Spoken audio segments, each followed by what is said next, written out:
Messieurs les ministres, Mesdames et Messieurs, Excellences, chers Distinguished participants, ministers, ladies and gentlemen, c'est excellencies, un plaisir et un distinguished privilège pour moi participants.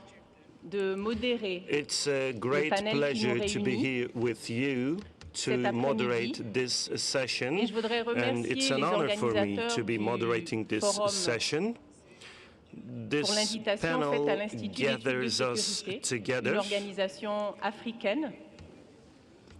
L'invitation faite à l'ISS de I would modérer mais like aussi de to thank co-organiser for the kind ce invitation. panel intitulé From Security Risk to Lasting I was Stability assigned to in the moderate Sahel. this session, At the and Regional the Office for title West of this Africa, the session is Sahel and the Sahel, Lake Chad from Basin of security the risks ISS. to We work lasting on various key stability. trends in the region, and I would like to start by highlighting three of them. The first one is the insecurity linked to the presence of violent extremist groups, illicit activities, and local conflicts, in a context where we've made recommendations to the states that we work with to work on the supply chain, but also to work on the funding of these organizations, and to try and create the condition for those who are involved in violent extremist groups to try and leave these groups. The second trend that we continue to work on is the multiplication of unconstitutional changes of government, and we have developed a non-normative approach, a counter-normative approach, in which we are analyzing those changes as the result of structural deficits. And in that context, we highlight the need to accompany states in the process of finding solutions. The third trend that we have been working on is the redefinition of current regional dynamics and the need for increased cooperation, both at regional and international level. And again, in that context, we have advocated for the need to remain engaged and to create a constructive dialogue among the various states that are affected by insecurity and with their neighbors. So the idea of this panel really is not to focus too much on the challenges. We think the challenges are known. But what raises a lot of questions currently is the solutions. What can be done? What could be the way forward?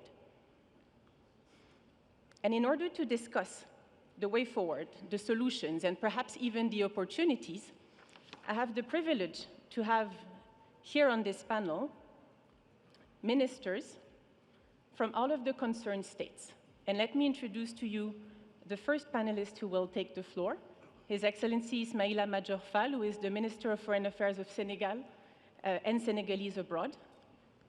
The second panelist is His Excellency Mohamed Saleh Anadif, who is the Minister of Foreign Affairs of Chad. Next to him is Minister Abdoulaye Diop, His Excellency, who is the Minister of Foreign Affairs and International Cooperation of Mali. Then His Excellency Karamoko Traoré, who is the Minister of Foreign Affairs, Regional Cooperation and Burkinabe abroad from Burkina Faso. And finally, His Excellency Kwaku Amprachum Sarpong, who is the Deputy Minister of Foreign Affairs and Regional Integration of Ghana.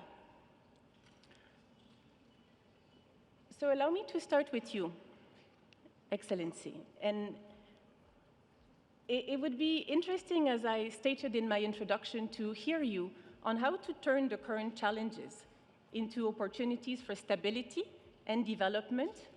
Basically, what would be the way forward, not just for the Sahel, but perhaps for the entire West African region? Can you translate in French, please? Bien sûr. Alors, je vous demandais, Monsieur le Ministre, de partager avec nous votre analyse sur la manière de tourner les défis actuels en opportunités, sur la manière dont on peut sortir par le haut de la situation dans laquelle se trouve actuellement la région. Quelles pourraient être les solutions aux défis sécuritaires, aux défis politiques et aux défis en matière de coopération régionale auxquels la région est actuellement confrontée?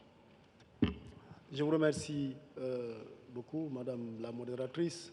Je voudrais, avant de répondre à votre question, saluer d'abord mes collègues, panélistes, des collègues frères africains que je connais bien, avec qui je partage beaucoup d'espace sur le continent. Mais je voudrais aussi dire un mot pour remercier les autorités I turques, would like notamment to notre collègue, notre homologue, thank ministre des Affaires étrangères, Turkish pour la authorities qualité, la for chaleur, organizing l'accueil this et le event, traitement, and I owe auquel a nous big avons eu thanks droit to jusque-là. Turkish Vous avez Foreign posé Ministry and une Distinguished question Minister très for importante their sur le warm Sahel. Il faut welcome rappeler quand and même que le Sahel, c'est hospitality. You une have grande asked bande a very important africaine question de 3 about millions de kilomètres Sahel, carrés, and you partagée know par 10 Sahel États. is C'est 10 3 États, mais c'est un seul million territoire. square Et il y a, kilometers shared comme vous by l'avez 10 rappelé, countries, but this is one diverses single territory. And as problématiques, you have problématiques sécuritaires, problématiques de changement recalled, climatique, there are problématiques lots of aujourd'hui de la problems in multiplication des groupes terms of terroristes security, et in terms finalement of problématiques climate, d'insécurité and avec des mouvements de nowadays there are population. lots of Mais terrorist je pense qu'on peut s'accorder organizations, au so moins sur deux it ou trois means choses. popular Premièrement, movements c'est and que security, but I aujourd'hui, believe il y we a can plusieurs agree réponses, upon ou a couple tentatives of de réponses qui ont topics. été First, formulées à la fois I au would niveau like des États, to au niveau express sous-régional, au niveau that même today continental et même au there niveau des are Nations many Unies. Il y a des solutions put stratégies, il y a forward des doctrines qui ont été or arrêtées attempts to solve the pour problems faire regionally, face à la continentally, problématique or in the du UN Sahel. level. Mais There are on peut some aussi s'accorder sur une strategies, chose, there c'est are que some la doctrines in réponse à order l'échelle de l'État ne suffit pas. to solve the Ce ne sont pas problems les in États Sahel. individuellement pris But qui we peuvent can have développer des consensus stratégies ou des on réponses one face aux problématiques point. du Sahel. It is not Aujourd'hui, enough la réponse for ou les individual réponses doivent être nations transnationales. to Cela veut dire qu'il give doit a y avoir reaction or impérativement response. So une coopération all entre les the États, d'une part, mais aussi entre les États responses et les organisations need qui to veulent be appuyer ces États international and pour formuler une transnational. It solution. Et requires aujourd'hui, il y a, on le cooperation. sait, des It réponses qui ont été requires fournies, à la cooperation fois au among niveau de la CEDEAO, nations and au also niveau among même international organizations who try de to regroupements qu'on a eu, support le the G5 Sahel countries en est un of the exemple, on peut tous region. les exemples Today, aussi. Mais je pense we qu'aujourd'hui, know il est, à mon that avis, temps there are de s'arrêter some et d'évaluer solutions that have been l'efficacité de ces réponses sur le suggested, terrain. but in my Parce que ce sont des opinion, réponses quand même qui ont maybe été we bien need conçues, to make an bien analysis, pensées make an et mises en œuvre evaluation aussi. of these Il reste que, apparemment, proposed ces réponses n'ont pas été responses. suffisantes, mais à They mon avis, have been well aujourd'hui, le temps est venu de designed, s'arrêter, d'évaluer well ces elaborated, réponses but they et de are les not ajuster enough. à la Today situation. it is Je vous time to remercie. revisit these solutions and adopt them. Je vous remercie, Monsieur le Ministre, pour ces Thank éléments you, qui Mr. rappellent Minister. effectivement la multitude de stratégies Sahel Thank qui you ont very été much élaborées for au cours des dernières années. Et force est de listing reconnaître qu'au cours de these la dernière décennie d'intervention solutions. militaire, In recent sécuritaire, en years, matière we de know that there are développement, lots en of matière de strategies that développement have been socio-économique proposed. également, And in force est de recent years, reconnaître from que l'insécurité ne s'est pas development to résorbée. Bien au socio-economic contraire, cette development and insécurité a growth, continué à we s'étendre et a can même atteint mention un certain that nombre de pays du security littoral. Je pense has qu'on pourra revenir sur ce never point avec le collègue been settled, and there is an député ministre increased du Ghana. insecurity Je which voudrais maintenant has me tourner vers votre voisin de a gauche, negative impact on some Monsieur coastal Anadif. countries. I believe En lui posant la the même foreign question, minister j'aimerais en fait from avoir Ghana votre point de will vue sur les solutions respond to this. But qui Mr. peuvent être Anadif, envisagées what do you think de about façon the à ce qu'on se solution? I concentre would bien like to entendu pose the sur les same défis question to qu'on you. connaît, mais Which qu'on réfléchisse à la manière de les solutions surmonter. can be wedded? Quelles peuvent être les solutions dans le Let's contexte look actuel at the ways to pour plus de cope with the stabilité dans le Sahel, problems. Which donc à la fois sur les solutions questions are sécuritaires, viable sur les questions for politiques et more sur les questions de stability, coopération security in régionale. Sahel? So we are talking about security, stability and regional cooperation. Pour remercier les organisateurs. I would like to start by thanking je ne sais the pas s'il faut parler organization. d'opportunité, mais moi j'ai dit tout simplement quand même que cette menace-là I don't know existe quand whether même it is depuis accurate un to talk certain temps. about the opportunities, Et but il est I important can quand même de safely voir say ce qui a that marché, ce there qui n'a is pas such marché a pour qu'on threat ne for puisse some time, faire and face what matters is réellement de façon to efficace à know cette which one is menace. successful Nous avons tous and dit which one is not, que la only menace by which we étant can globale, protect il ourselves faudrait voir une réponse globale. Donc versus ça rejoint un such peu kind ce of que a mon threat. collègue So we m'a always dit, say that qu'il ne faudrait the pas threat qu'on voit is la global, solution de therefore façon it vraiment takes a global nationale. approach to Le solve this. terrorisme est My quelque colleague chose has qui n'a pas already de visage, highlighted qui ne this. connaît pas de The frontières, solution et is il faut le never considérer comme tel. individual Maintenant, or la question national. qui se Terror pose, does est-ce qu'il y not a un have one terrorisme single face. sahélien, They don't un terrorisme recognize européen, any un national terrorisme borders. moyen-oriental We need ou to autre? consider Je this crois qu'il like faut qu'on this. la pose. Let us Et donc, moi, ask je pars this du principe question. qu'il Do y a we le have terrorisme, European il faut lutter contre terrorists, le Middle terrorisme. Eastern terrorists, Au niveau or du Sahel Sahel, ce que terrorists? As a country, we always say that j'estime there être is nécessaire à ce terrorism, stade, and we c'est que collectively nos armées need to fight, n'étaient pas combat formées this pour terrorism. la lutte And there is a antiterroriste. Est-ce qu'on a requirement suffisamment for us. maintenant pendant ces dizaines d'années tiré les leçons et qu'on a Our eu military à has renforcer la not capacité de been nos armées pour les specifically adapter trained to à cette combat nouvelle menace? terrorism. C'est quelque chose vers In the lequel il last faut regarder. decade, have we Nos learned équipements, lessons and have we également increased the capacities nos of our systèmes de military renseignement. for better adoption, better Tant qu'on n'a pas acclimatization to résolu the ces new questions de threats, base, and parce que also notre our armée était intelligence destinée and pour autre chose, elle information n'était pas systems. destinée pour We cela. need to solve these Maintenant, je problems. vois Actually, que les drones originally, the goal of sont our devenus un army élément was qui, à mon different. avis, But dans today I des see that the espaces drones tels and qu'on les constate unmanned chez nous air peuvent être vehicles, un début they de are so solution. sophisticated. Mais And il y a un they mais. can Le système initiate de renseignement a doit solution se in baser our sur les region. populations. But Je there's a sais qu'il y a but les here. renseignements We need technologiques existent, we need an mais il faudrait intelligence tout system which faire is pour avoir les mainly based populations on the de notre people. côté. Of course, we are Parce que collecting ces terroristes, intelligence and comme je l'ai dit, information la nuit technologically, ou la but we journée, should il est have un citoyen our ordinaire, people by et la our nuit side, ou les because heures qu'il as always choisit, il est said, plutôt terroriste. Donc je these dis, terrorists il est are extrêmement leading a important normal de life as considérer a la donne regular citizen during the transnationale. daytime, Non, and they il just faudrait que nos turn into partenaires terrorists during the occidentaux evening sachent que and cette night. So we menace-là les need to look concerne aussi. Il ne at faudrait pas the qu'ils croient international qu'ils vont lutter picture. seulement Our au Western Moyen-Orient, ils vont friends should lutter know ici, that this parce threat qu'ils is sont en also train de relevant to déplacer them. tout simplement They la should menace not vers le Sahel. think Il faut qu'ils that soient conscients de cela. terrorism is Et only donc, il in the faudrait Middle vraiment East que or leur in coopération Sahel. soit visible, Terrorism mais is nous, à everywhere. notre niveau, nous devons So, également adapter their notre cooperation système with pour us should réellement be faire face. visible. C'est vrai qu'on a fait des And progrès, on we ne peut pas need to dire adopt our qu'on n'a own rien fait, system. on a Of fait course, we énormément de have progrès, made mais some il faut progress. continuer. We cannot Je ne say sais pas that si we on have peut not parler done anything. d'opportunité, We mais have dans done tous a les lot. cas, But what moi needs je to be suis de done ceux qui is to estiment qu'on peut further vaincre increase le terrorisme. these Chez nous, au moins, au actions. Sahel. I don't know Je whether vous we remercie. can talk about opportunities, Je vous but in my remercie, opinion, Monsieur le we can ministre. combat Vous parlez, terrorism, bien entendu, especially de la at least in perspective de votre Sahel. position actuelle, Mr. mais je Minister, sens thank you aussi, so much. dans vos propos le rôle que vous avez eu à jouer par le passé en tant que représentant du secrétaire général pour l'Afrique de l'Ouest et le Sahel, qui vous a donné une compréhension très fine des dynamiques, notamment sécuritaires dans cette zone. Et ce que j'ai trouvé intéressant, c'est aussi de voir le lien qui peut être fait entre les dynamiques au niveau du bassin du lac Tchad, où se trouve la menace posée par le groupe Boko Haram, et bien entendu la menace telle qu'elle se manifeste dans les pays du Sahel central. Et là aussi, je pense qu'on pourra revenir sur le type de leçons qui peuvent être tirées, étant donné que le bassin du lac Tchad a en réalité 10 ans d'avance sur la menace telle qu'elle s'est manifestée. Je voudrais maintenant me tourner vers vous, Monsieur le ministre, avec cette même question. Quelles sont les solutions, selon vous, qui pourraient permettre de prendre en charge l'insécurité, les défis politiques et les défis en matière de coopération régionale? Merci infiniment, Madame Dorian, pour cette opportunité. Et merci aussi à nos hôtes pour nous donner l'occasion d'échanger. Pour arriver aux solutions, je pense qu'on ne peut pas apporter de solutions à un problème qu'on ne comprend pas. Il faut qu'on comprenne d'abord quand on parle de terrorisme, on parle de quoi, on parle de qui, d'où ça vient, qui l'a créé, qui soutient, qui finance, à quelle fin. Quoique c'est après cette évaluation seulement qu'on peut apporter une solution. Pour ce qui concerne notre région du Sahel, nous savons que la religion a été utilisée comme un soubassement, mais nous savons que le terrorisme tel que nous le connaissons aujourd'hui est vraiment en grande partie fabriqué, souvent par des puissances étrangères qui soutiennent ce terrorisme pour déstabiliser nos États, pour avoir un contrôle de position soit géostratégique, soit des ressources naturelles, etc. Donc il faut d'abord que nous sachions de quoi nous sommes en train de parler.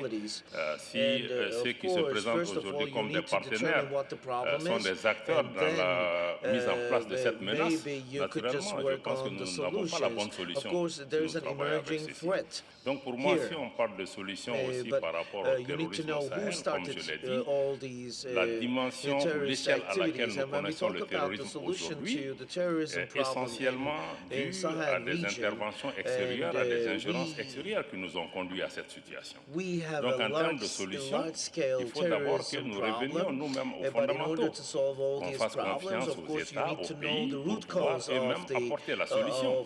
Parce que l'intervention internationale qui est venue imposer des solutions qui n'ont pas marché pendant 10 ans pour le cas de mon pays. Et pour moi, la solution, c'est de travailler, d'abord de faire confiance au Mali, de faire confiance aux Maliens, d'aider les Maliens à créer les capacités, à prendre leur propre sécurité en main pour pouvoir répondre à ça, en ne perdant pas de vue que la réponse n'est pas que militaire, que naturellement il faut aussi apporter des réponses sécuritaires, mais en termes de solutions, je pense qu'il faut mettre les acteurs locaux au centre de toute solution et que les gens arrêtent de nous infantiliser, d'amener des solutions qui ne répondent qu'à leurs propres préoccupations. Parce que nos pays ont la capacité, ils ont l'intelligence de pouvoir identifier des solutions. Et pour travailler dans la durée, vraiment, il faut faire confiance, il faut bâtir des armées, parce que nous avons vu les interventions extérieures qu'on a vues avec, par exemple, les Nations Unies ou d'autres. On investit $1 milliard par an.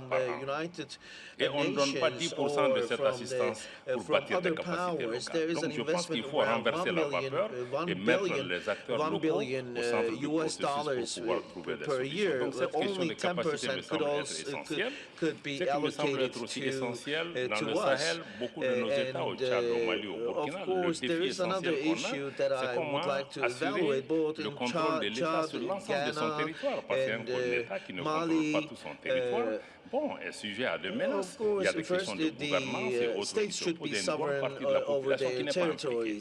Donc pour nous, quand je dis l'État, ce n'est pas seulement le gouvernement, ce n'est même pas seulement les institutions armées, c'est toutes les institutions de gouvernance, la gouvernance locale, la société. Donc il faut faire en sorte que l'État, dans toutes ses composantes, puisse exercer son autorité sur l'ensemble de son territoire pour être au centre, être un acteur. Mais je pense que ça commence par la considération, le respect qu'on nous doit de comprendre que nous sommes les principaux acteurs et que nous avons la capacité et l'intelligence d'apporter des solutions.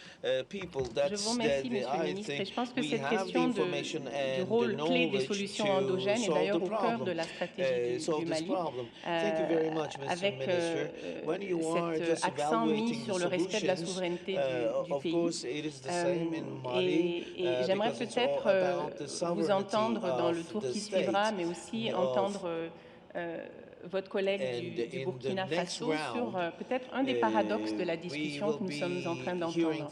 Il est nécessaire pour vaincre cette menace et arriver à la stabilité d'avoir des structures nationales fortes, de respecter le caractère endogène des réponses, de comprendre le phénomène tel qu'il se manifeste. Et nos travaux montrent à quel point les recrutements se passent différemment, par exemple, d'un pays à l'autre, alors que les pays sont voisins. Donc cette compréhension du phénomène, elle est nécessaire.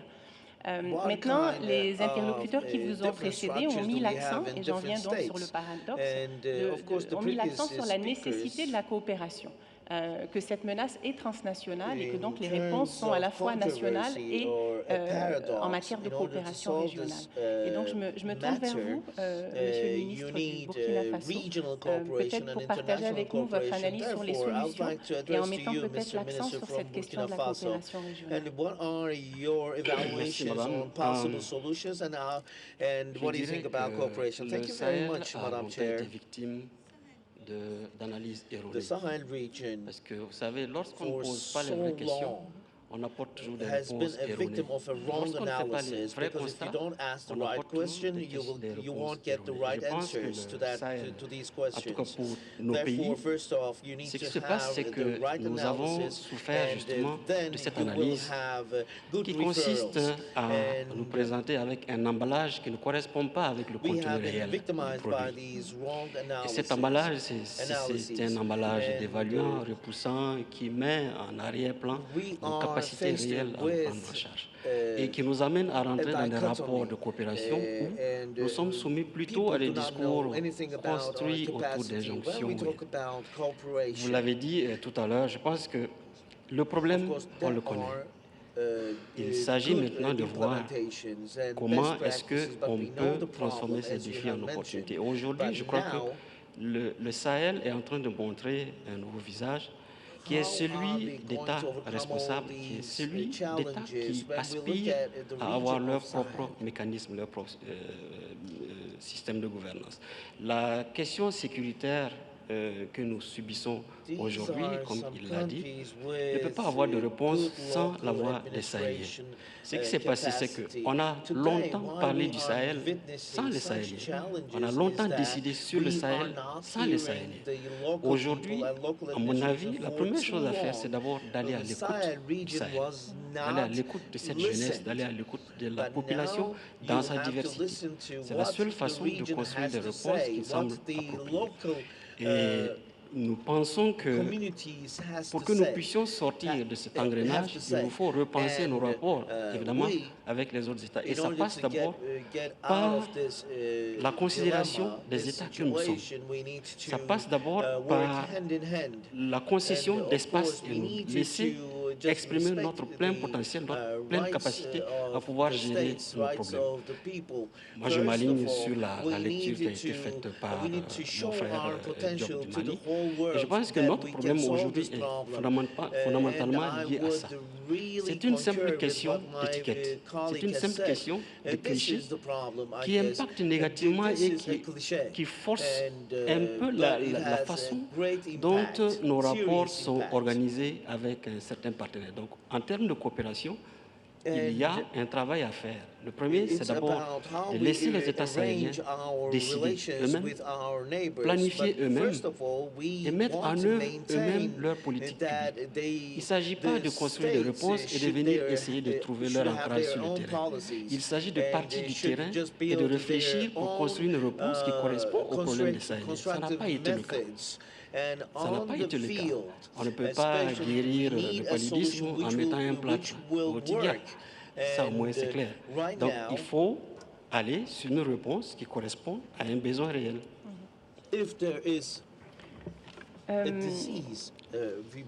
Le ministre Diop se rappellera de notre première rencontre en 2012-2013. À l'époque, il avait été demandé à l'Institut d'études de sécurité de faire une analyse de l'ensemble des stratégies Sahel qui avaient été élaborées pour essayer de comprendre qui faisait quoi, où, comment, avec quels moyens, pour quelle population cible. Et ce qui nous a frappé dans ce travail, c'est qu'en réalité, la plupart de ces stratégies avaient été développées avec un niveau de consultation, je vais être gentil, minimal, avec les États et encore plus faible avec les populations.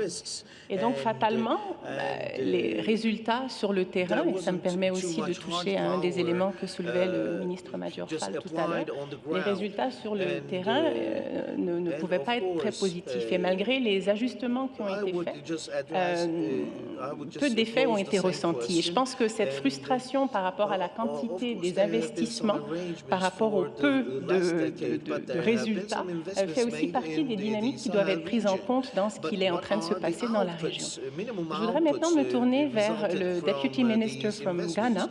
I would like to turn to you now, Excellency, with the same question in terms of your views on what could be done at this stage in relation to the state of security, and perhaps with a specific focus in terms of the so-called spillover on littoral states, and also your view on political dynamics and regional cooperation. Over to you, sir.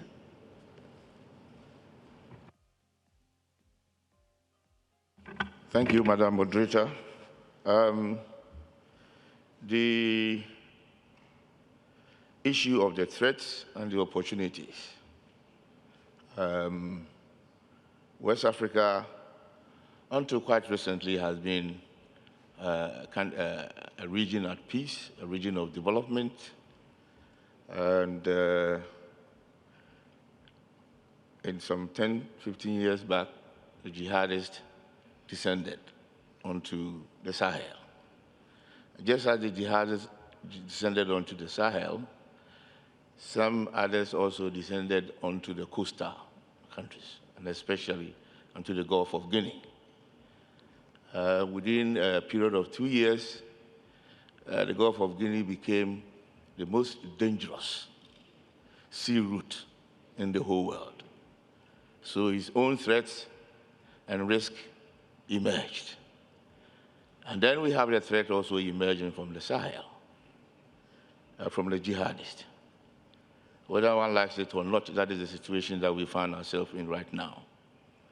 So it then comes down to leadership. to try as much as possible to be able to contain it. The issue is not of a national character or individual character.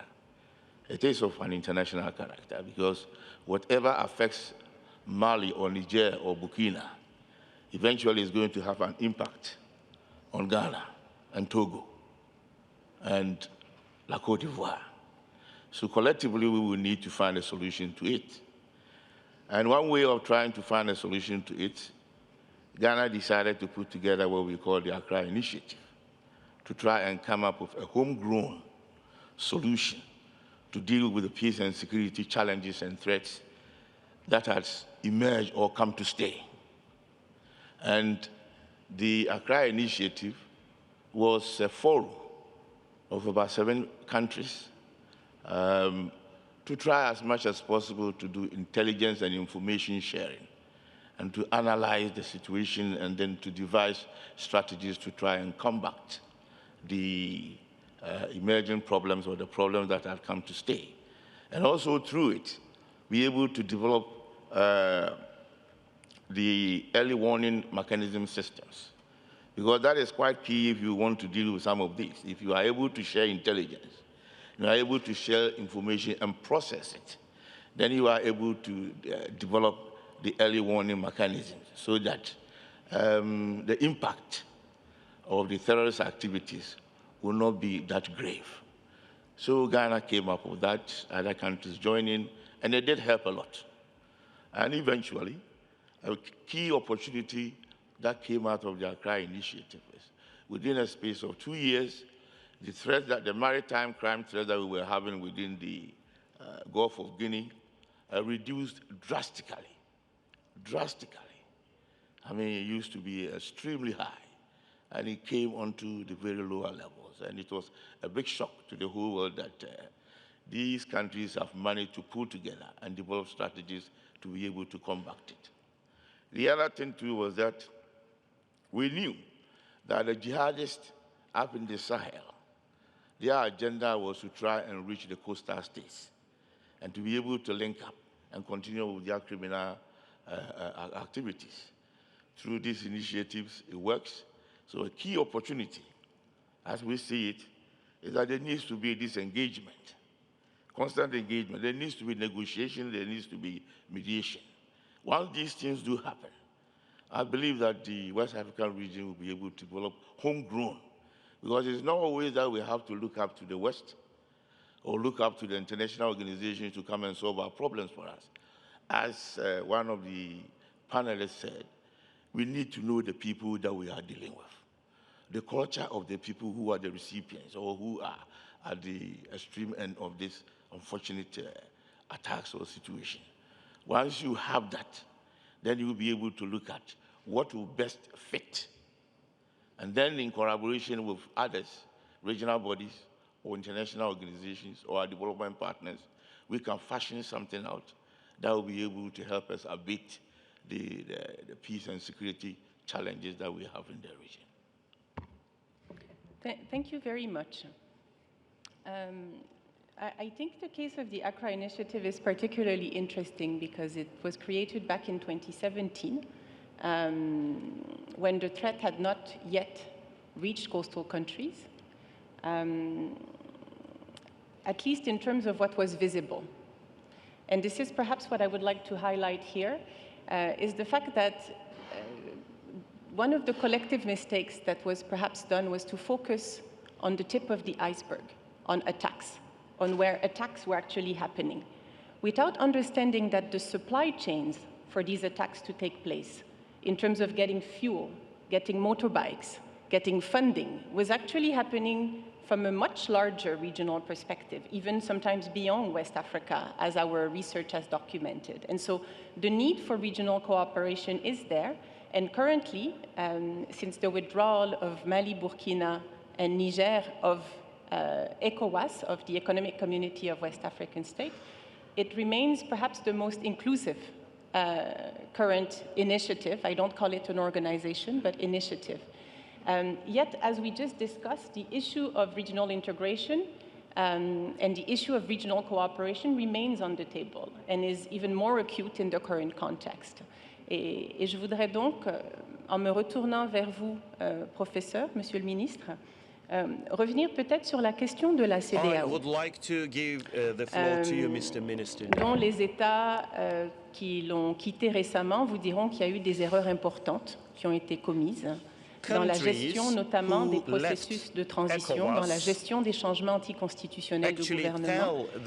Et les citoyens de la CEDEAO dans la rue vous diront qu'en réalité, le problème, c'est aussi la gestion des manipulations constitutionnelles. Et dans ce contexte, et puisqu'on est à la recherche de solutions, est-ce que la situation dans laquelle on se trouve n'offre pas aussi des opportunités de réformer la CEDEAO, de réformer les textes de la CEDEAO qui ont fait en sorte que certains États ont choisi de la quitter?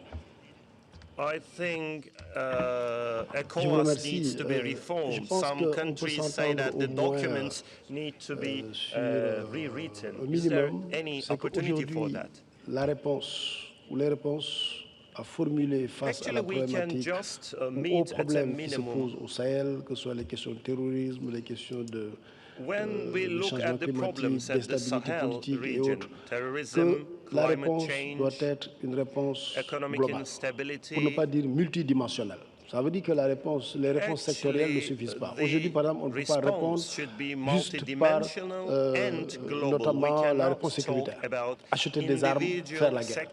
Ça ne résout pas les problèmes. Aujourd'hui, je pense qu'on peut au moins s'accorder sur le fait qu'il faut une réponse globale, articulée autour du triptyque qui est connu au moins gouvernance, sécurité et développement. Il faut articuler tout ça.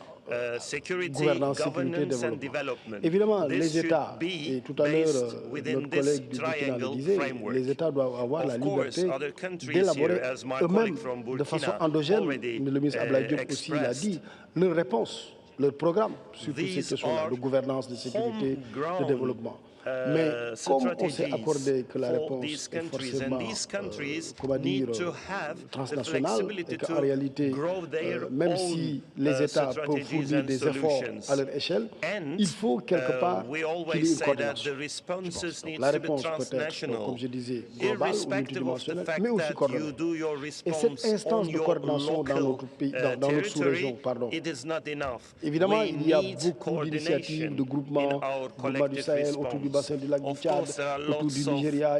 Mais je pense que l'instance de coordination qui me paraît aujourd'hui le plus appropriée me paraît être la CEDEAO. La CEDEAO parce qu'elle a l'ancienneté, la légitimité, elle regroupe tous les États, voilà, elle est assez rodée, elle a aussi les capacités institutionnelles. Même si elle n'est pas parfaite, et là j'en conviens avec vous, aujourd'hui la CEDEAO est confrontée à des problèmes qui dictent l'impératif de sa réforme. La CEDEAO ne peut pas continuer à fonctionner comme elle fonctionne comme ça. Justement, vous avez parlé des États du Sahel, mais les États du Sahel n'ont pas encore quitté. Ils sont sur le processus pour quitter. Ils ont introduit la demande pour quitter, mais nous les considérons toujours comme des frères, comme des États qui sont toujours membres de notre communauté. Parce que tout de même, il y a notre organisation communautaire qui dit textuellement que lorsque vous formulez l'intention de quitter l'organisation, vous êtes astreint à un délai d'attente d'1 année. Et je sais aussi que ce sont des États qui respectent le droit. Et ils respectent aussi ces textes-là. Il y a un délai d'attente d'1 an qui fait que ces États n'ont pas encore réellement quitté l'organisation. D'abord.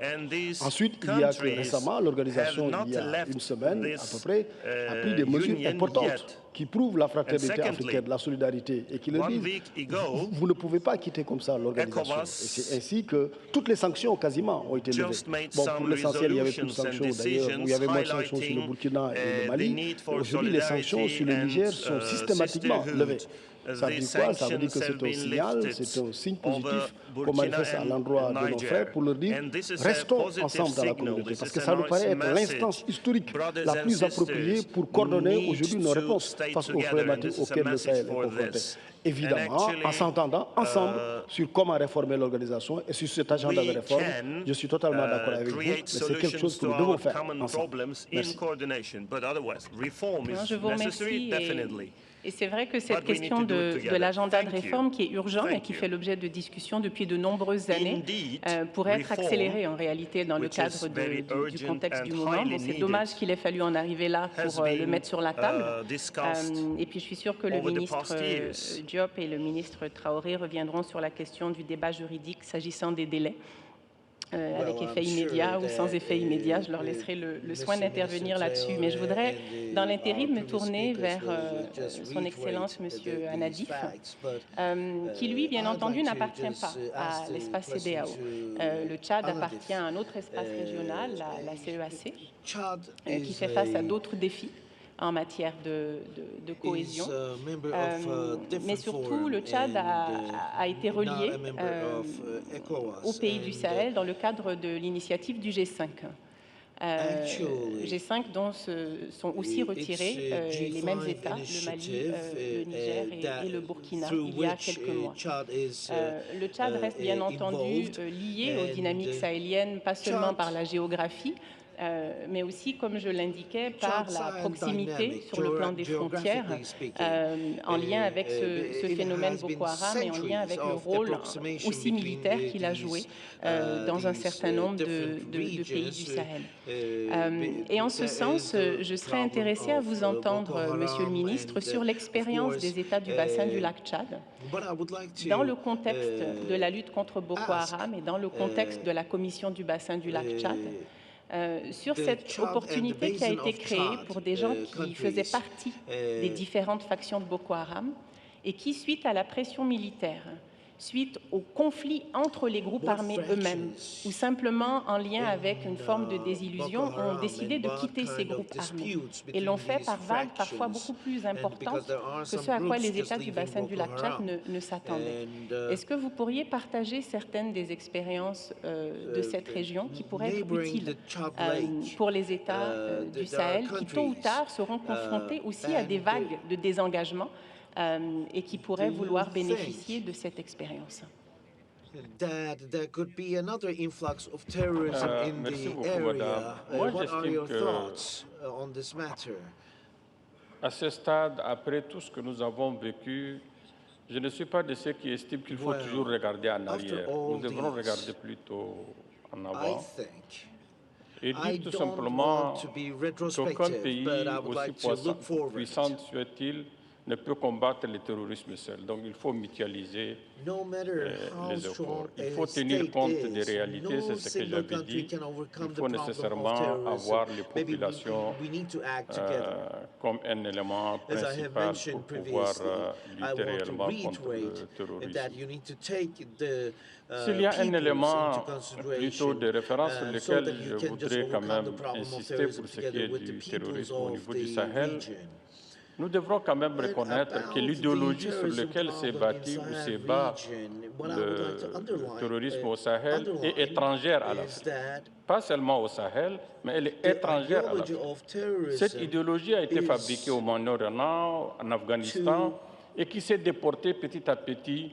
Nous avons connu un autre islam, est un islam tolérant qui n'a rien à voir avec ce qui est en train de se passer. Ça, c'est une réalité qu'il faut, à mon avis, relever. Et souvent, quand je parle avec quelques-uns de nos partenaires qui parlent de la coalition de la lutte contre le Daesh et qu'ils estiment qu'ils l'ont battu ailleurs, mais ils sont en train de le déplacer vers le Sahel et il faudrait qu'ils sachent qu'ils sont plutôt en train de le déplacer, peut-être involontairement, vers le Sahel. Maintenant, là où vous avez posé la question, il y a l'expérience autour du bassin du lac Tchad qui porte ses fruits à cause de deux éléments principalement.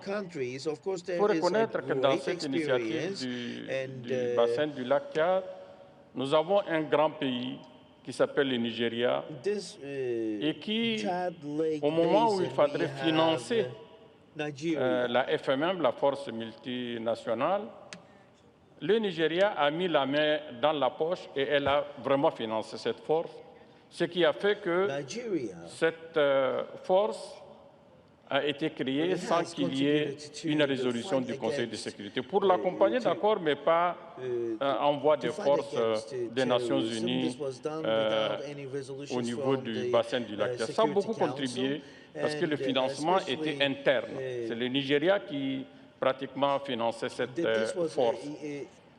Le deuxième point important qui a été pris au niveau du bassin du lac Tchad, c'est qu'on a toujours fait la carotte et le bâton en même temps. Tout en combattant, on a initié un programme de discussion, de négociation avec les gens qui ont été en fait endoctrinés et qui étaient envoyés vers Boko Haram et le reste. Et ça a donné beaucoup de résultats. Parce qu'en fait, la majorité, ce sont des jeunes désœuvrés, ce sont des jeunes, évidemment, qui ont perdu des repères. Et il a fallu tout simplement discuter avec eux. Et ça aussi, ça a été un déclic, à mon avis. Et je crois qu'au niveau du Sahel, c'est plutôt le Niger qui, compte tenu de sa proximité avec le bassin du lac Tchad, a initié aussi un programme de ce genre et qui a donné des résultats. Donc, j'ai dit, d'abord, dénoncer le fait que cette idéologie extrémistes et sur lesquels sont en train de se baser les terroristes au niveau du Sahel est étrangère à l'Afrique, elle est étrangère au Sahel.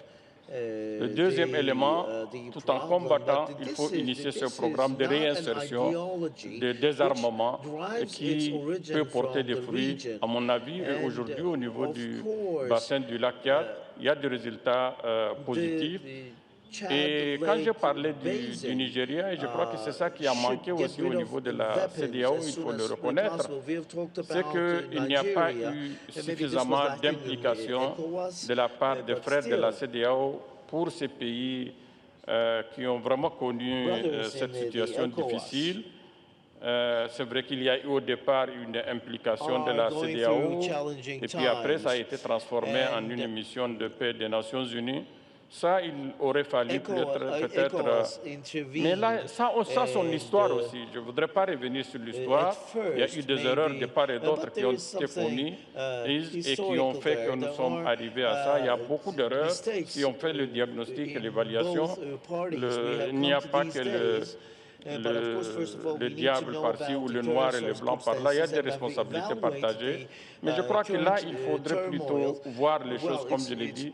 C'est inutile de regarder derrière, il faudrait plutôt regarder de l'avant, chercher des solutions. Et ces solutions-là, nous avons besoin encore de mutualiser nos efforts, nous avons encore besoin de tirer un certain nombre de leçons, mais je crois qu'individuellement, nous ne pouvons rien faire. Il vaut mieux gagner collectivement que d'échouer individuellement. Merci beaucoup pour ces éléments qui permettent de tirer des enseignements des différentes situations qui ont lieu au cours des dernières années. Et je partage tout à fait votre analyse sur la question de l'idéologie. Vous savez, au cours des 10 dernières années, mon bureau a mené des centaines et des centaines d'entretiens avec des personnes engagées dans les groupes en leur posant la question des raisons de leur engagement, de la manière dont les groupes se finançaient, de la manière dont les groupes obtenaient leurs moyens opérationnels et des objectifs quand ils les connaissaient de ces groupes. Et ce qui nous a frappé dans la plupart de ces entretiens, c'est que dans la grande majorité des cas, l'engagement n'était pas le résultat d'un processus d'endoctrinement. C'était le résultat de logiques de protection de soi, individuellement, de sa famille, de sa communauté ou même d'une activité génératrice de revenus. Ce qui montre bien en réalité le besoin d'État pour les communautés, pour les populations. Je trouve aussi intéressant ce que vous dites sur la logique de la carotte et du bâton, parce qu'en réalité, qu'on le veuille ou pas, les personnes qui sont dans ces groupes sont la plupart du temps des citoyens, sinon du pays même qui est concerné, peut-être du pays voisin en réalité. Donc la recherche d'une solution qui permettra de ramener à la maison les membres de la famille qui ont pris la mauvaise voie est une démarche qui deviendra tôt ou tard inévitable. Et vous avez encore mis l'accent sur la question de la coopération régionale. Et donc je reviens vers vous, Monsieur le ministre Diop, sur cette question de coopération régionale. Comment voit-on les choses au Mali? dans le contexte du moment, avec le retrait annoncé avec effet immédiat selon le communiqué qui a été issu par le gouvernement du Mali et par d'autres gouvernements frères, comment vous voyez la suite de la coopération régionale? Elle apparaît claire sur le plan de la coopération qui aura lieu entre les trois pays de l'Alliance des États du Sahel, mais comment vous envisagez une collaboration au-delà de ces États-là? It is going to be with the Alliance of the Sahel countries, but what is beyond this cooperation? Thank you. Pour qu'il y ait coopération, il faut qu'on se comprenne Firstly, in order to have a cooperation, first of all, you need to be agreeing on certain matters, and especially the Sahel countries alliance, the most important threat is instability and terror. Unfortunately, I will say unfortunately, because there are some movements against the constitutions of the countries.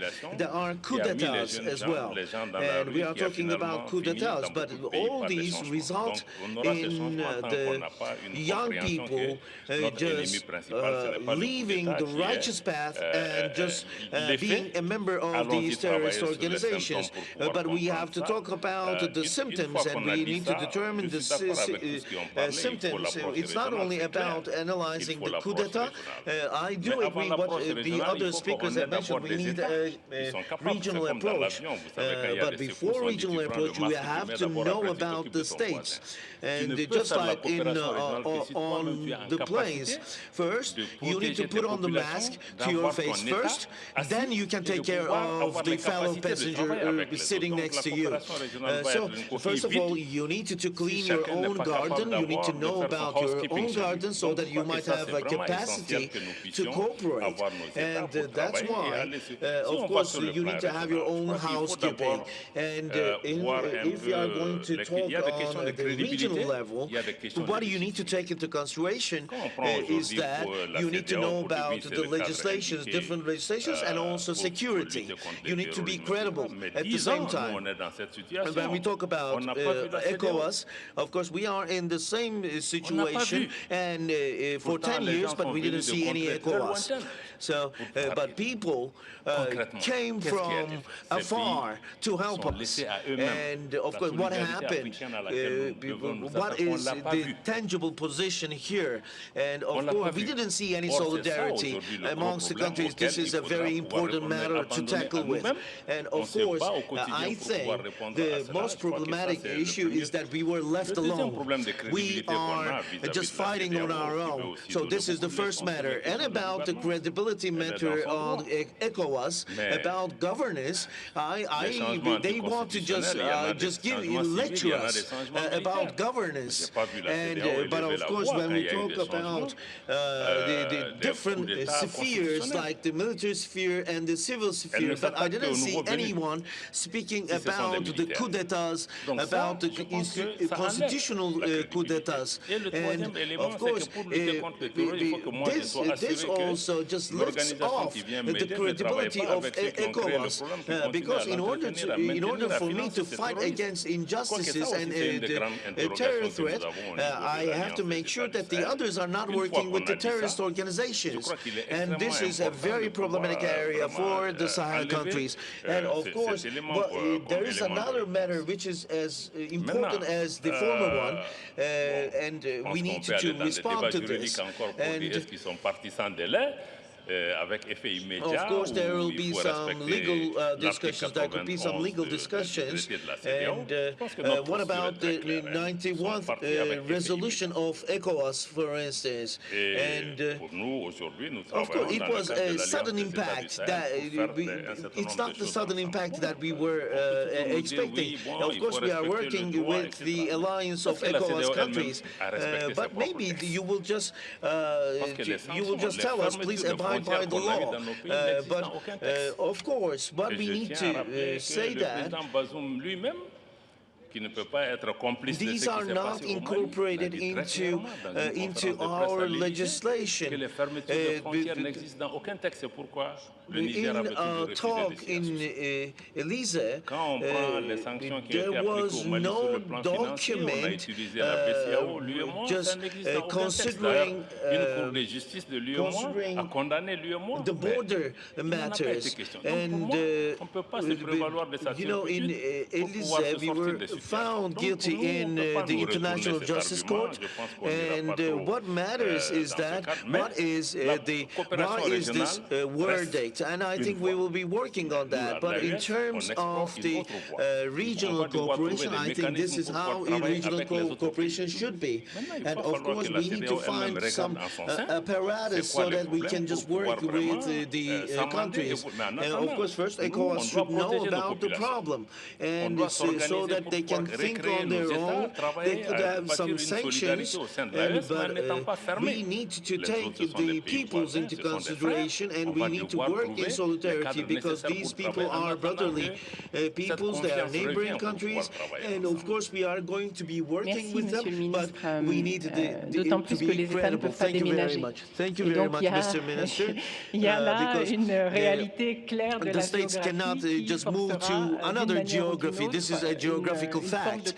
And of course, this will require a cooperation in times of need. En indiquant à la fois à mes panélistes et aux personnes dans la salle que les organisateurs m'ont donné un petit délai de grâce de 15 minutes, ce qui nous permettra d'aller jusqu'à 15h15.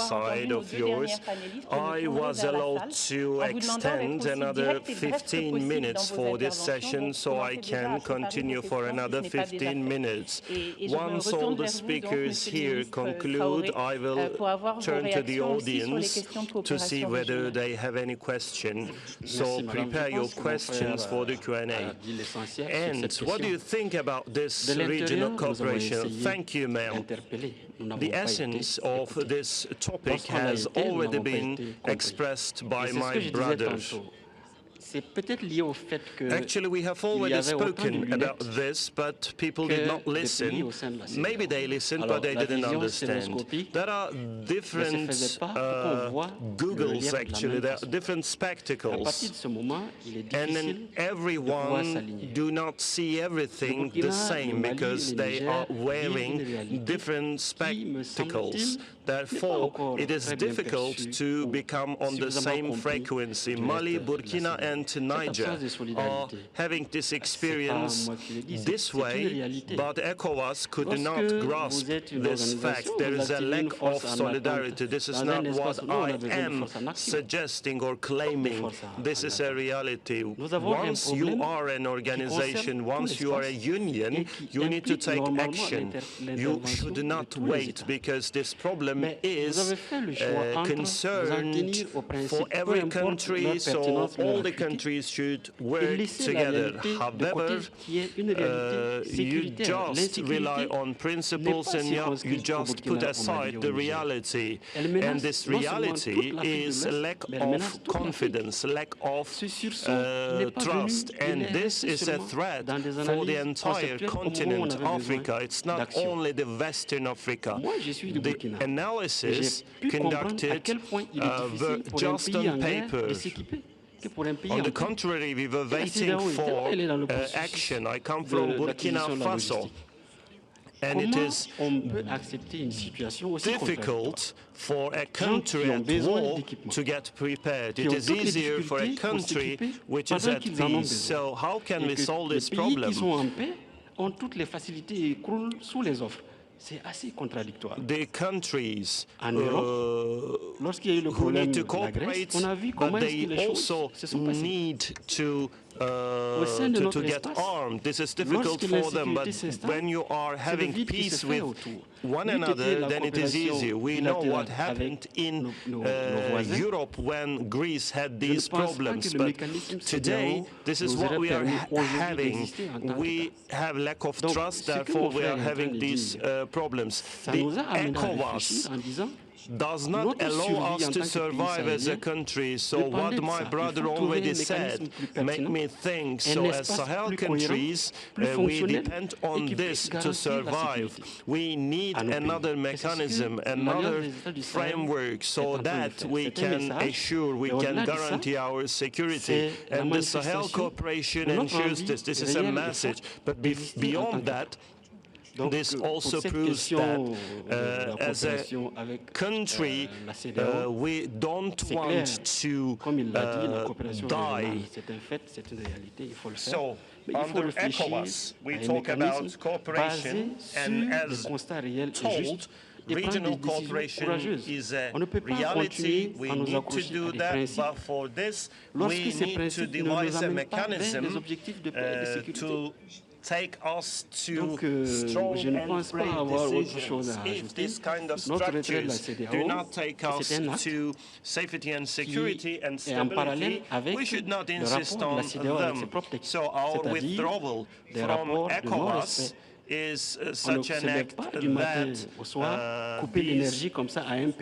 we have some reports which are violating the essential charters of ECOWAS. For example, cutting off energy from a country. This is wrong. There are lots of patients at hospitals. You are just closing the borders, and you cannot import any medicine. Is it solidarity? I don't think so.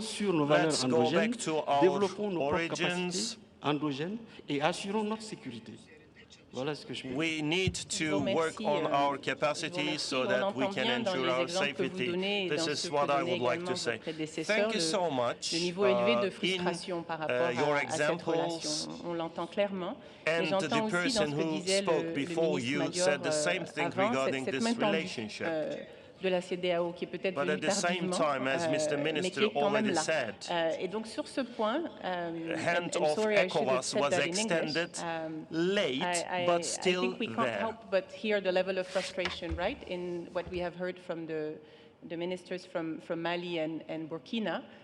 But I have also noticed in what Minister Fall was saying, the desire to extend a hand for dialogue from ECOWAS, especially following the last discussions at the summit. And so it would be good to hear also the perspective from Ghana on what is possible to bring back some level of dialogue and regional cooperation in a context where we don't have a dozen organizations that bring together all of the West African states. And so what can be done to try and mend the relationship and bring trust back? We've discussed the reforms. It would be interesting to hear you on that, but perhaps you also have other solutions that could be put on the table.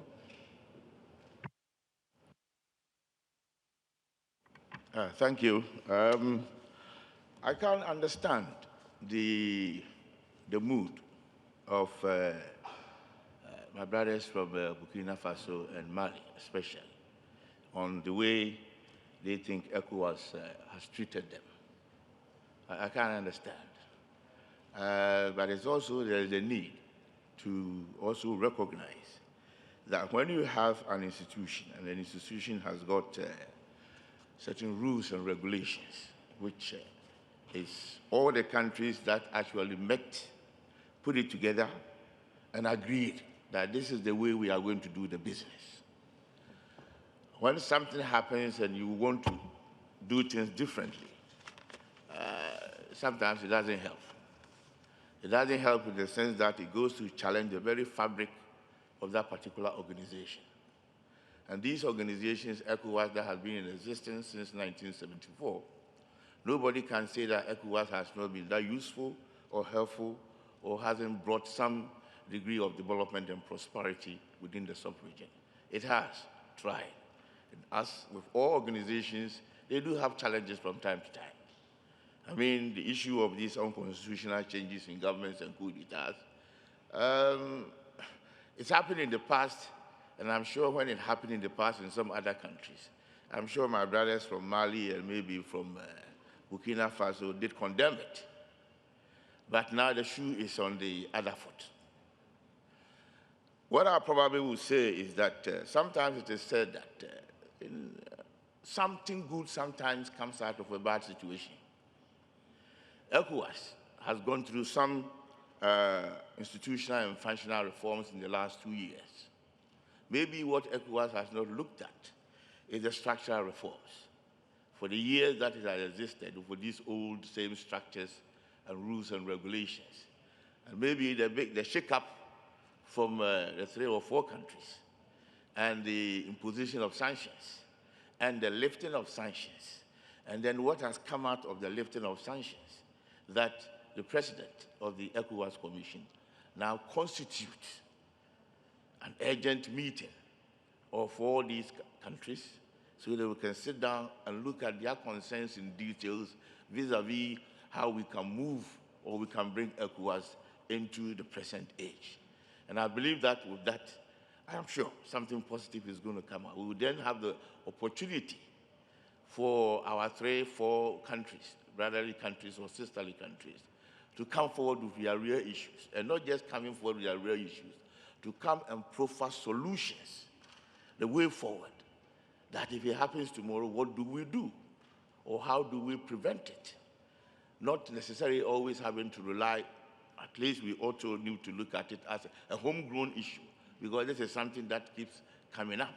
Now, if we want a homegrown issue, let's look at how we will be able to deal with it. And then not just that, we should be able to fund it, our access contributions, to get the organization up and running. Because you come to ECOWAS, and you will be amazed that more than half of the countries are not up to date with their access contributions, and yet they want ECOWAS to function. How do you function? How do you get the standby force and the others to move? How do you get the equipment? All these are issues that we need to look at, and I'm hoping that the opportunity that has come up, our brothers will take it wholeheartedly and participate fully, and then see how best we can all get the ECOWAS that we want. Thank you. Thank you very much. And I think the issue of structural reform and trying to see how this could actually bring some of the fundamentals back to the table is a very important point that you have just raised.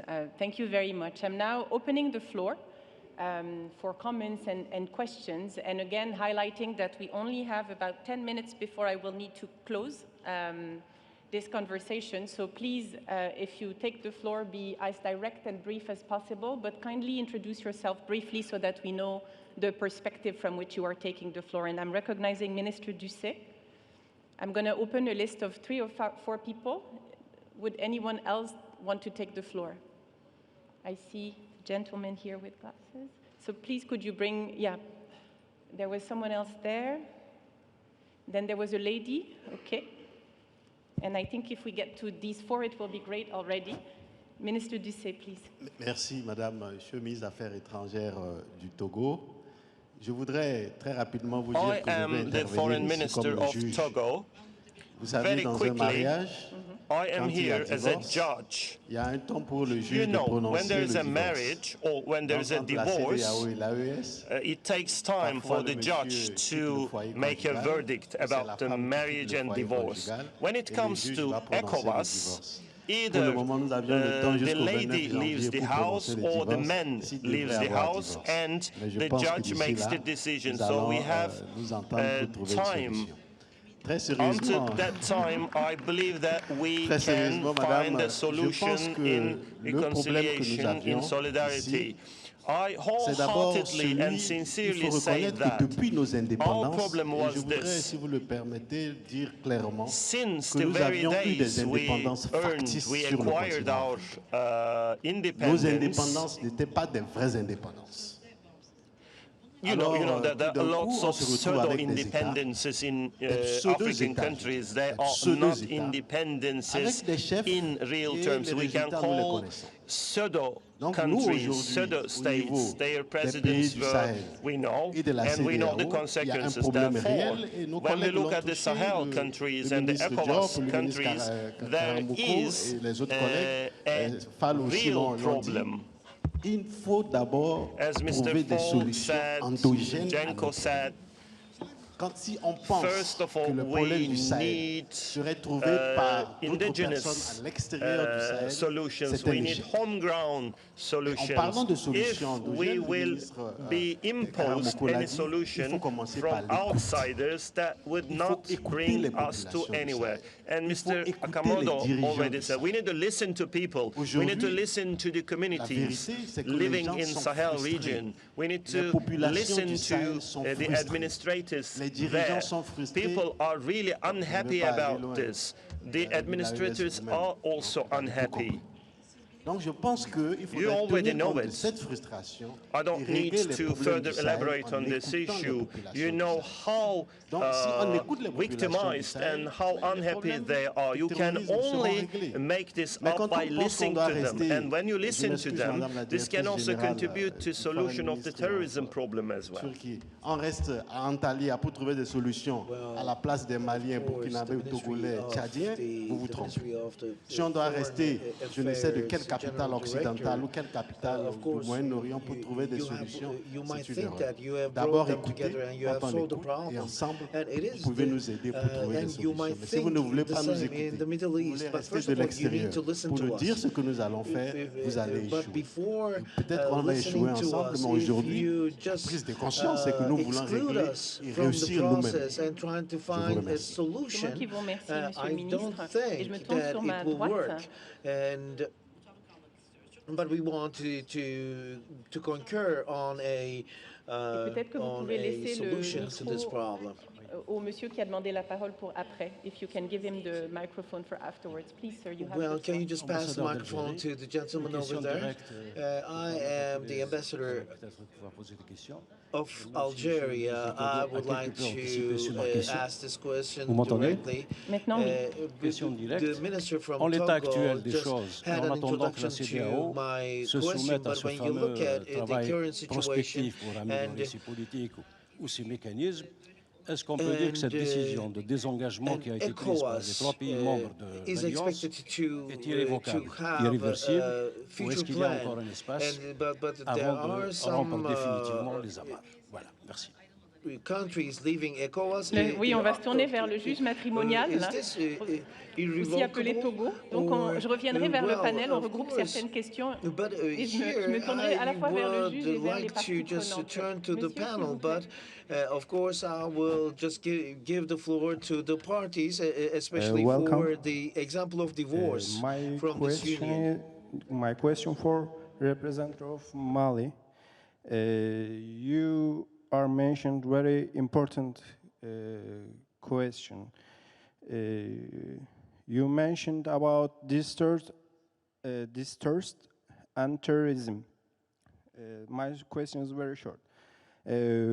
What did you mean by distrust? Distrust of terrorism or distrust of relevant states? That's my question. Just to make sure I understood, you mean lack of trust? Yeah, lack of trust. Lack yes. of trust. Yes, okay. Lack of trust. Okay, thank you so much. Yeah, thank you. Please, you have the floor, and I will recognize a young person in the room afterwards for the last comment before turning back to the panel. Over to you, madame. Okay, merci beaucoup. Je m'appelle Saadet Oruç. Je voudrais savoir, est-ce que peut-être les questions peuvent répondre par ministère. Est-ce que vous pensez que les puissances étrangères peuvent jouer un rôle pour accélérer le terrorisme, l'escalation du terrorisme, pour créer un motif, pour créer un cadre pour leur présence aux régions de Sahel. Parce que nous avons vu le même scénario en Syrie, le PKK, qui était soutenu par les puissances étrangères pour le motif entre guillemets, combattre contre Daesh. Même si c'était en fait la Turquie qui a mené une vraie bataille contre Daesh pour justifier leur présence et pour l'établissement de peut-être une entité terroriste, nous avons eu un soutien pour les organisations terroristes en Syrie. Je pense qu'on peut voir le même scénario quand on Syrie, par exemple pour les régions de Sahel, au Niger, au Mali, Burkina Faso, qui a décidé de séparer leur présence de la France en région. Est-ce que vous pensez la menace terroriste peut être soutenue par les puissances étrangères? Merci pour votre question. Je pense que c'est bien compris. Très clair. Et je me tourne pour une toute dernière question parce qu'on entend peu de jeunes quand même depuis ce matin. Et donc je me tourne vers vous, Monsieur Bachir. Merci de m'avoir donné la parole. Je m'appelle Mohamed Bachir, je suis étudiant à Accra. Et je veux poser une question à notre ministre. Tantôt, vous avez parlé des réformes à faire sur la CEDEAO. Et donc, pour qu'il y ait des solutions, des solutions pérennes et qui doivent engager toutes les nations en Afrique de l'Ouest, quel genre de réformes préconisez-vous pour que cela se fasse et que toutes les nations ouest-africaines voient en quelque sorte une solution? Merci. Merci beaucoup. Alors, je suis désolée si je vous donne la parole, je pense qu'on va éteindre les lumières. Donc je préfère qu'on se tourne vers le panel avec mes excuses sincères. Je crois qu'il y a une question qui touche directement les ministres du Burkina et du Mali sur la question du départ définitif et sur la question du rôle des puissances étrangères. Je vois qu'on se renvoie la balle et il y a une autre question qui touche directement Monsieur le ministre Fall sur la question des réformes et peut-être même que le collègue du Ghana voudra réagir à la question des réformes envisagées. Et il y a aussi cette question sur la confiance, le bris de confiance qui a été évoqué. Peut-être que l'un d'entre vous voudra prendre la parole. Alors, je commence par vous, Monsieur le ministre. Je vous remercie. Non, je voulais juste dire que je suis heureux de constater que le professeur Robert Doucet, ministre des Affaires étrangères du Togo, qui est un grand ami de l'AS, et lui-même dit que le divorce n'est pas encore prononcé. Vous savez, les divorces, c'est comme ça. Devant le juge, on vous dit « je veux divorcer, je veux divorcer ». Parfois, on dit à un ami « vous savez, je ne veux pas divorcer ». Donc je suis très content que vraiment vous disiez ça, parce qu'au fond, aujourd'hui, le bilan de la CEDEAO, on ne va pas dire qu'il est positif, non. Oui, mais on ne peut pas non plus dire qu'il est négatif. Le collègue du Ghana le disait tout à l'heure, il y a des aspects positifs et des aspects négatifs.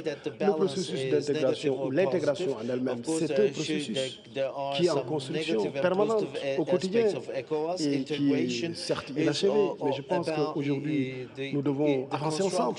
Ce n'est pas parce qu'il y a des disputes qu'on va quitter une organisation. On peut bouder quelque temps, oui, mais pas quitter tout de même. Aujourd'hui, le tiers des ressources humaines de la CEDEAO est constitué de Maliens, de Burkinabés et de Nigériens. Le tiers. Aujourd'hui, la plupart des organisations de la CEDEAO se trouvent sur le territoire de ces États. L'OAS, par exemple, et au Burkina Faso. Donc, je veux dire, il est quand même gros d'envisager comme ça, de se séparer parce qu'il y a eu des problèmes. Et là où je suis d'accord, par contre, avec les États de l'AS, c'est que, certes, la CEDEAO doit peut-être être plus attentive. Tout à l'heure, je pense que c'est le ministre Doucet qui disait qu'il faut écouter davantage les communautés, il faut écouter les citoyens. Je suis d'accord que la CEDEAO doit certainement prêter encore une oreille attentive à ces communautés, à ces citoyens.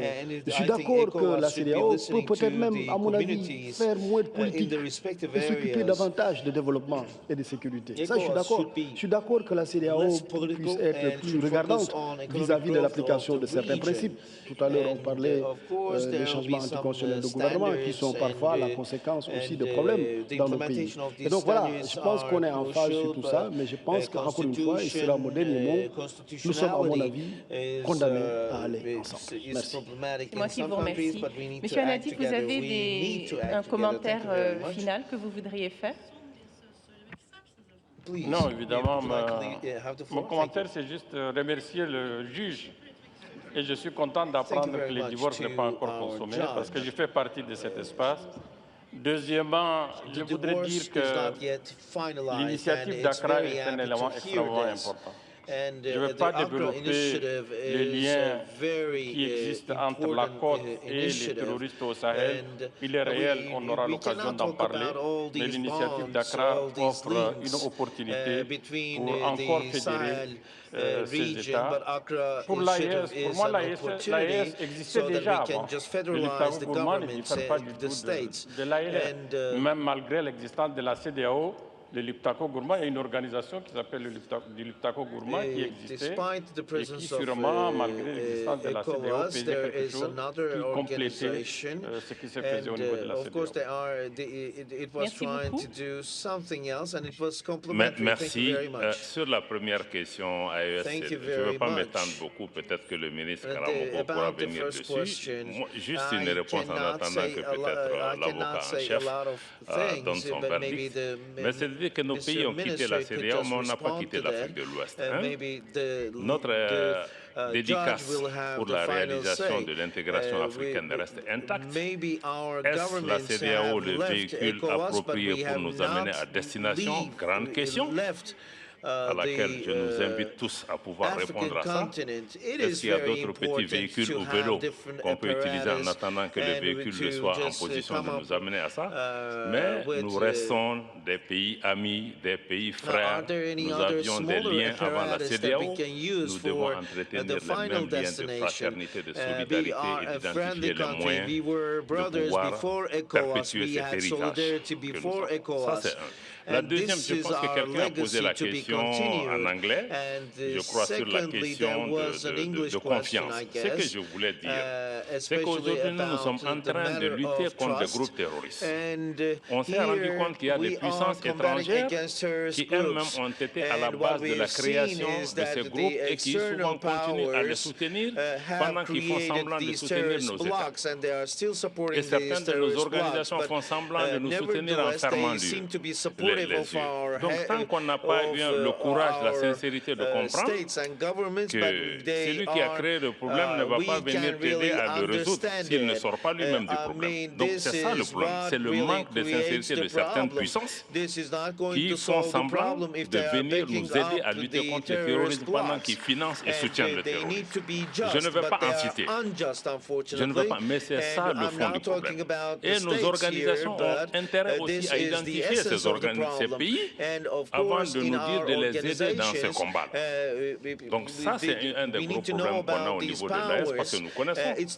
Nous avons des preuves aussi qu'on peut vous donner par rapport, parce que ces groupes-là ne sont pas apparus du jour au lendemain.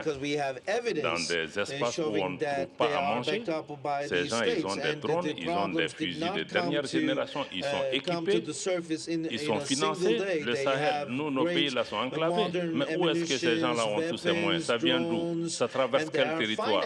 Qui donne cet argent? Je crois que tout ça, c'est des grandes questions qu'il faudra répondre et sortir de l'hypocrisie, du cynisme et de deux poids, deux mesures. Merci. Je pense que vous avez pris en charge la question de la confiance et la question du rôle de certaines puissances extérieures. Monsieur le ministre Karamoko, vous voulez ajouter quelque chose? Juste pour revenir sur la question du divorce, on sait que ça ne se fait jamais dans une ambiance de célébration. Oui, c'est toujours une épreuve, mais je pense que le divorce est toujours basé sur le réalisme de dire ça ne marche pas.